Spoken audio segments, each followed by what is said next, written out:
16h-18h sur Europe 1, Stéphane Bern et Mathieu Noël. Historiquement vôtre. Vous écoutez Historiquement Vôtre. Cette émission se termine toujours en feu d'artifice par la chronique de Stéphane Bern. Le mot de la fin, Stéphane, chaque jour, l'histoire d'une expression. Oui, vous avez été nombreux à m'écrire et à me demander... Ça fait rire tout le monde tout de suite, c'est marrant. Excellente blague, Stéphane, continue.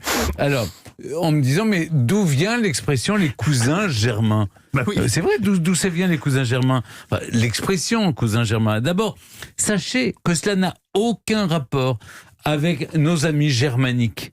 Les Allemands, pour une fois, n'ont rien à voir avec tout ça. Alors, pour être bien clair, les cousins germains, ce sont les personnes de notre famille avec qui on a un grand-parent en commun, et issus de germain, les personnes avec qui on a un arrière-grand-parent en commun.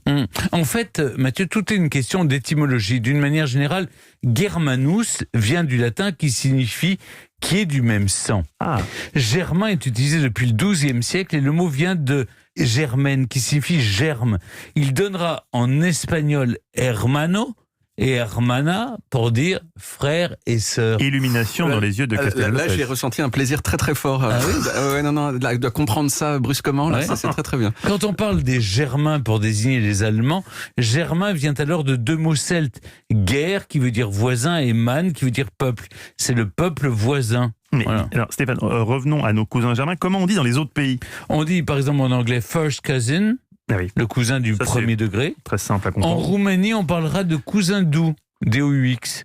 Et à Montréal, on utilisera l'expression poétique de cousin de la fesse gauche pour désigner tout membre de la famille au sens le plus large du terme. Alors donc un nouveau numéro d'Historiquement Vôtre s'achève, mon cher Stéphane.